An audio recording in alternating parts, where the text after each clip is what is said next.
Hello Jain friends, स्वागत है आपका मेरी एक और यूट्यूब वीडियो में। जैसा कि हमारी उत्तराखंड पुलिस कांस्टेबल से रिलेटेड ये सीरीज़ चल रही हैं और इससे पहले भी मेरे चैनल पे बहुत सी वीडियोस हैं। आपने अगर नहीं देखी हैं तो आप चैनल पे जाइए, विज़िट कीजिए और वीडियोस देखिए और अपनी अपनी राय ज़रूर दीजिएगा।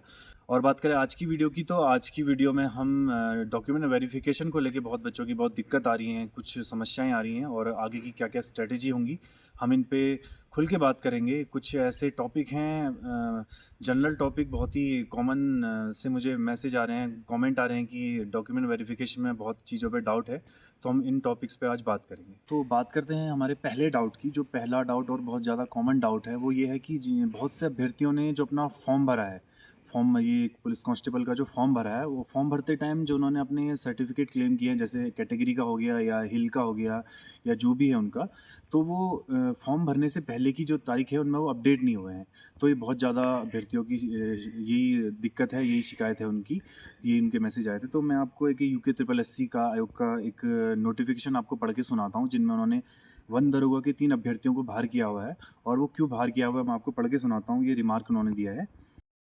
अभ्यर्थी द्वारा आवेदन पत्र में स्वयं को सरकारी सेवा में कार्यरत घोषित किया गया है, किंतु अभ्यर्थी द्वारा अभिलेख संनिरीक्षा की तिथि को विज्ञापन की अंतिम तिथि 28/2/2025 के बाद का विभागीय अनुपत्ति प्रमाण पत्र प्रस्तुत किया गया है। अतः आयोग की विज्ञप्ति दिनांक 20 नवंबर 2025 में उल्लिखित शर्तों के अनुसार विभागीय अनापत्ति प्रमाण पत्र विज्ञापन के अंतिम तिथि के बाद का प्रस्तुत किए जाने के कारण अभ्यर्थी का जो चयन है उसे निरस्त किया जाए।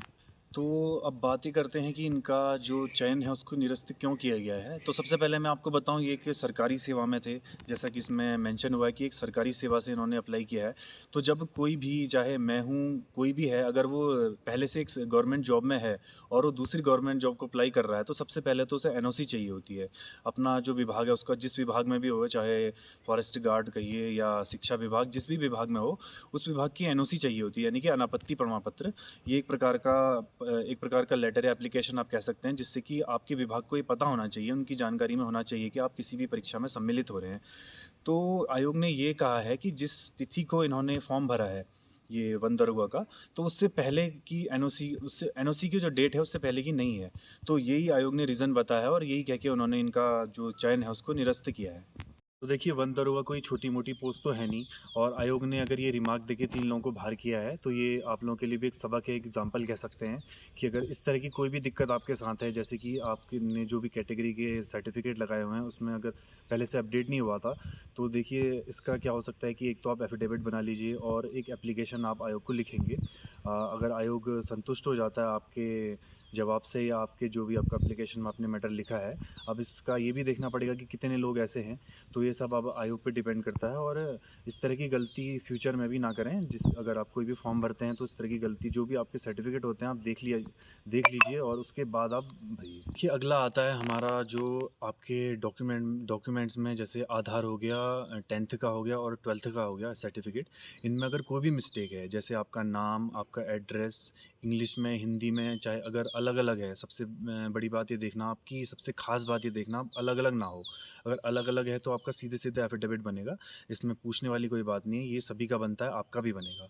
और एक और बात है, जिनके डीवी हो चुके हैं वो थोड़ा हेल्प भी करें और थोड़ा कमेंट में बताएं कि क्या, किस चीज़ में ज़्यादा दिक्कत आ रही है, किस डॉक्यूमेंट में ज़्यादा दिक्कत आ रही है। अगर कोई, किसी को अगर बाहर किया गया है या किसी को कुछ बोला गया है, तो किस चीज़ में बोला गया है, तो ये ज़रूर बताना आप लोग कमेंट में। अगला आता है हमारे जो एक्स आर्मी के सोल्जर हैं, उन्होंने पूछा था कि क्या क्या लगेगा। तो मैंने डिपार्टमेंट में पता किया, हमारे जो बैचमेट थे, तो उन्होंने मुझे बताया कि एक तो जब आप रिटायर होते हैं तो आपको एक डिस्चार्ज बुक मिलती है, उसे डिस्चार्ज बुक बोलते हैं कुछ ऐसे कुछ, तो वो आपको पता होगा। और दूसरा मिलता है जो आपका एक पूर्व सैनिक कल्याण का जो ऑफिस होता है हमारा, हर डिस्ट्रिक्ट में होता है पूर्व सैनिक कल्याण का ऑफिस, वहाँ पे एक आईडी बनती है, जिससे पता चलता है कि आप रिटायर हो चुके हैं, आप अब आर्मी में अपनी सेवाएं नहीं दे रहे हैं।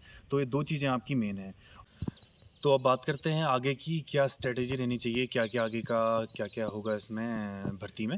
तो अभी तो 250 लोगों की लगभग लिस्ट आई थी, तो 16 तक तो अभी उन्हीं के डीवी ख़त्म हुए। उसके बाद 19 तारीख से 12 या 13 फरवरी तक फिर जो अगले बचे हुए अभ्यर्थी हैं उनका भी डॉक्यूमेंट वेरिफिकेशन होना है।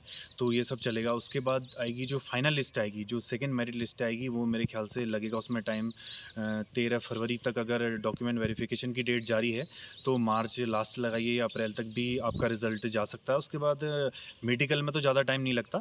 और बात करते हैं मेडिकल में भी, लोग अभी से इतना घबराए हुए हैं, बहुत ज़्यादा घबराए हुए हैं, तो मेडिकल के लिए भी इतना मत परेशान होइए। फ़िलहाल आपकी डॉक्यूमेंट वेरिफ़िकेशन चल रहा है, तो आप डॉक्यूमेंट वेरिफ़िकेशन पे ध्यान दीजिए। अच्छे से अपना डीवी कराइए, जो-जो चीज़ें छूट रही हैं, जो भी मैंने आपको बताया वीडियो में, और जो-जो और भी समस्याएँ हैं, सभी पहले से ही चेक कर लीजिए अपने डॉक्यूमेंट। वहाँ आपको इतना टाइम नहीं मिलेगा, फिर दिक्कत होती है डीवी में। तो ऐसा ना हो कि आयोग को आपके किसी भी डॉक्यूमेंट में कोई दिक्कत लगे और उससे आपका ही डॉक्यूमेंट वेरिफिकेशन लंबा खींचेगा।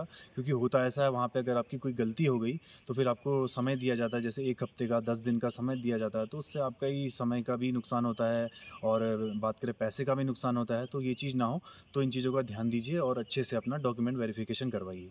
तो ये थी हमारी आज की वीडियो, जिसमें मैंने डॉक्यूमेंट वेरिफिकेशन को लेके जो भी आपके डाउट हैं उनको डिस्कस करने की कोशिश की। और डॉक्यूमेंट वेरिफिकेशन को लेके मेरी एक और वीडियो है, जिनमें नॉर्मल जो भी आपको डॉक्यूमेंट्स चाहिए होते हैं वो सब उसके बारे में उसमें बताया गया है। और मेडिकल से रिलेटेड और कट ऑफ से रिलेटेड सारी, जो इस भर्ती से रिलेटेड सारी वीडियो हैं जो मैंने अपने चैनल पे डाली हुई हैं, आप जाइए देखिए उन्हें और अपनी अपनी राय दीजिए। बाकी आज की वीडियो आपको कैसी लगी आप कमेंट करके बताइए, और वीडियो आपको अच्छी लगी तो लाइक, शेयर और सब्सक्राइब कीजिए। बाकी मैंने डिस्क्रिप्शन में अपने सोशल मीडिया हैंडल को मेंशन किया हुआ है, अगर आप चाहें तो मुझे वहाँ पे डायरेक्ट मैसेज कर सकते हैं। बाकी मेहनत करिए, पढ़ते रहिए।